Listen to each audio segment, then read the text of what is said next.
ভারত বাংলাদেশ সীমান্তে মাঝে মধ্যে উঠে আসে চোরাচালান এবং বেআইনি পাচারের চেষ্টার অভিযোগ। আর এই ধরনের চোরা কারবার আটকাতে তৎপর থাকে বিএসএফ। বর্তমানে বাংলাদেশে যা পরিস্থিতি তার প্রেক্ষিতে সীমান্তে আরও বেশি করে নজরদারি চালানো হচ্ছে। এই পরিস্থিতিতে মাথাভাঙা 1 নম্বর ব্লকের বৈরাগীরহাট গ্রাম পঞ্চায়েতের চেনাকাটা এলাকায় বিএসএফ এর গুলিতে এক পাচারকারীর জানে শেষ বলে খবর পাওয়া যাচ্ছে। জানা গিয়েছে, এক অজ্ঞাত পরিচয় ব্যক্তিকে মাথাভাঙা মহকুমা হাসপাতালে নিয়ে আসে বিএসএফ। পরবর্তীতে জানা যায় ওই ব্যক্তি সীমান্তের কাঁটাতার কেটে পাচার করছিল।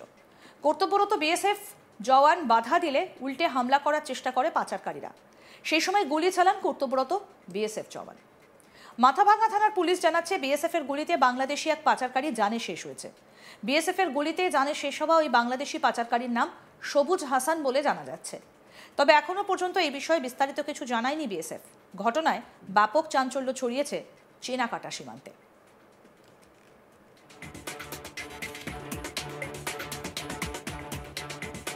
আমাদের প্রতিনিধি মনসুর হাবিবুল্লাহ কি প্রতিবেদন তুলে ধরেছেন, শুনবো। কুয়াশা পড়তেই পাচারকারীদের রমনাবার শুরু হয়েছে আবারও।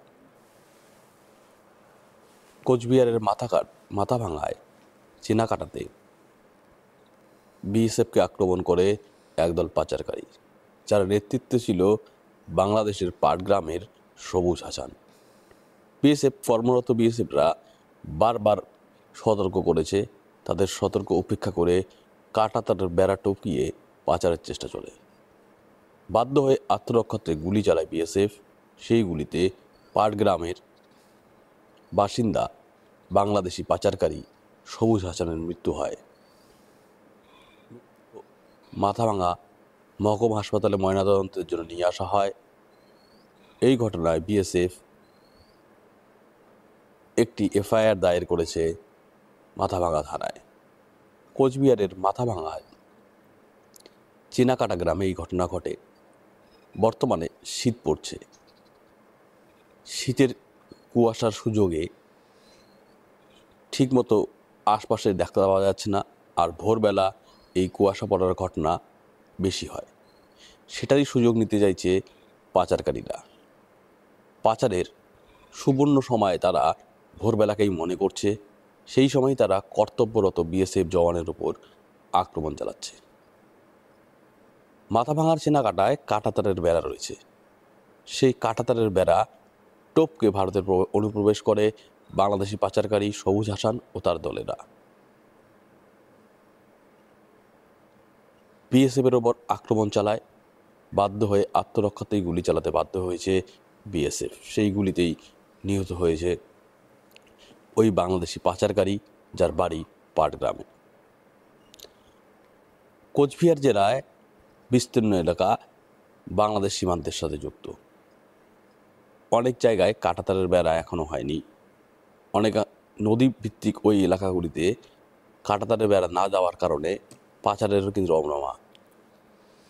তবে কাঁটাতার যেগুলোতে রয়েছে সেগুলিতেও শীতের সময় পাচারকারীরা পাচারের চেষ্টা করে। মাথাভাঙার চেনাকাটা তা আর একবার প্রমাণ করল। শীতের সময় দৃশ্যমানতা অনেকটাই কমে যায়। কাছাকাছি বিএসএফ জওয়ানরা যখন ডিউটি করে, কুয়াশার কারণে বেশি দূর দেখতে পায় না।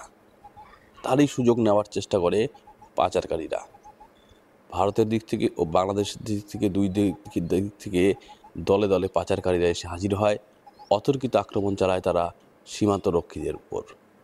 সীমান্তের উপর দেওয়া যাদের কাজ, তাদের কাজে বাধা দিলে তারা সতর্ক করেন। সেই সতর্কতা উপেক্ষা করে তাদের উপর পাল্টা আক্রমণ চালায় বাংলাদেশি পাচারকারী দল। তখন বাধ্য হয়েই কিন্তু গুলি চালাতে বাধ্য হয়েছে। বিএসএফের কর্তারা প্রকাশ্যে এই বিষয়ে কোনো মুখ খোলেননি, তবে তারা থানায় লিখিত অভিযোগ দায়ের করেছেন। ঘটনার পর থেকে কিন্তু কোচবিহার জেলা পুলিশ তদন্ত শুরু করেছে। ঠিক কেমন করে এই ঘটনা ঘটল, ওই বাংলাদেশি ময়নাতদন্তের জন্য নিয়ে আসা হয়েছে মাথাভাঙা মহকুমা হাসপাতালে। ময়নাতদন্তের কাজও চলছে। শীত পড়তেই এই পাচারের কার্য কিন্তু ধীরে ধীরে বাড়ছে, তা স্পষ্ট লক্ষ্য করা যাচ্ছে। সীমান্তরক্ষী বাহিনী সতর্ক দৃষ্টি রয়েছে। বিভিন্ন নাইট ভিশন ক্যামেরার মাধ্যমে তারা অত্যাধুনিক প্রযুক্তির সহায়তা নিয়ে সীমান্ত সুরক্ষার কাজে নিজেদের ব্যস্ত রেখেছে। তা সত্ত্বেও পাচারকারীদের কিন্তু এই আক্রমণের প্রবণতা কমছে না। সম্প্রতি বাংলাদেশের ক্ষমতার পালাবদল হয়েছে। শেখ হাসিনা প্রধানমন্ত্রী বাংলাদেশ ছেড়ে আত্মগোপন করেছেন ভারতে। ইউনিস ক্ষমতা নেওয়ার পরে ভারতের সঙ্গে বাংলাদেশের সম্পর্ক সেই আগের মতো নেই। সীমান্তের এক এক জায়গায় বিভিন্ন জায়গায় উত্তেজনা দেখা দিয়েছে।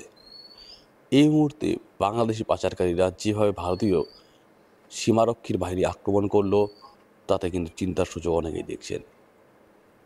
বাংলাদেশি পাচারকারীরা ভারতের ভূখণ্ডে ঢুকে ভারতীয় সীমারক্ষীর বাহিনীর উপর আক্রমণ চালিয়েছে। সীমারক্ষী বাহিনীরা বিএসএফ আত্মরক্ষাতেই কিন্তু গুলি চালিয়েছে, আর সেই গুলিতেই কিন্তু মারা গেছে বাংলাদেশি পাচারকারী ভারতের মাটিতে ঢুকে পাচারের চেষ্টা ব্যর্থ করেছে বিএসএফ। ওই মৃতদেহটি ময়নাতদন্তের জন্য নিয়ে যাওয়া হয়েছে। শীতকালে এইভাবে পাচারের প্রচেষ্টা রক্ষায় কিন্তু বদ্ধপরিকর বিএসএফ। উল্লেখ্য, কয়েকদিন আগে নদিয়াতে বিএসএফ এর গুলিতে জানে শেষ হয় এক পাচারকারী। ঘটনায় চাঞ্চল্য ছড়ায় নদিয়ার ভারত বাংলাদেশ সীমান্তবর্তী এলাকায়। ঘটনাটা ঘটে নদিয়ার ভারত বাংলাদেশ সীমান্তবর্তী কৃষ্ণগঞ্জ বিধানসভার বানপুর মাটিয়ারিতে। সূত্রের খবর, কৃষ্ণগঞ্জ গ্রামীণ হাসপাতালে অজ্ঞাত পরিচয় এক ব্যক্তিকে নিয়ে আসে বিএসএফ। সেখানেই চিকিৎসকেরা ওই ব্যক্তিকে মৃত বলে ঘোষণা করেন। এরপর ওই ব্যক্তির নিথর শরীর ময়না তদন্তের জন্য নিয়ে যাওয়া হয় শক্তিনগর জেলা হাসপাতালের পুলিশ মর্গে। সেখানেই হয় ময়না তদন্ত। ঘটনার তদন্তে নামে কৃষ্ণগঞ্জ থানার পুলিশ।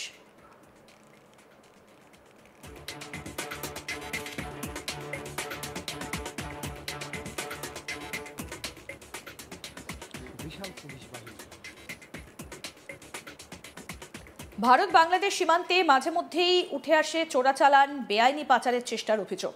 আর এই ধরনের চোরা কারবার আটকাতে তৎপর বিএসএফ। বর্তমানে বাংলাদেশের যা পরিস্থিতি, তার প্রেক্ষিতে সীমান্তে আরও বেশি করে নজরদারি চালানো হচ্ছে।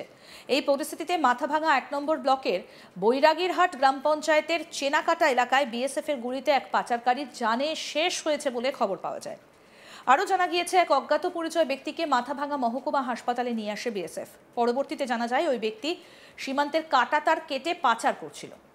কর্তব্যরত বিএসএফ জওয়ান বাধা দিলে উল্টে হামলা করার চেষ্টা করে পাচারকারীরা। সেই সময় গুলি চালায় কর্তব্যরত বিএসএফ জওয়ান।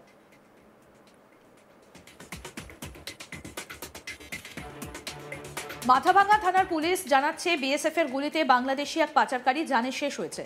বিএসএফ এর গুলিতে জানে শেষ হওয়া ওই বাংলাদেশি পাচারকারীর নাম সবুজ হাসান বলে জানা যাচ্ছে। আরও আপডেট পেতে দেখতে থাকুন আজ তাক বাংলা। সাবস্ক্রাইব করুন, নোটিফিকেশন পেতে বেল বাটন অপশন প্রেস করুন।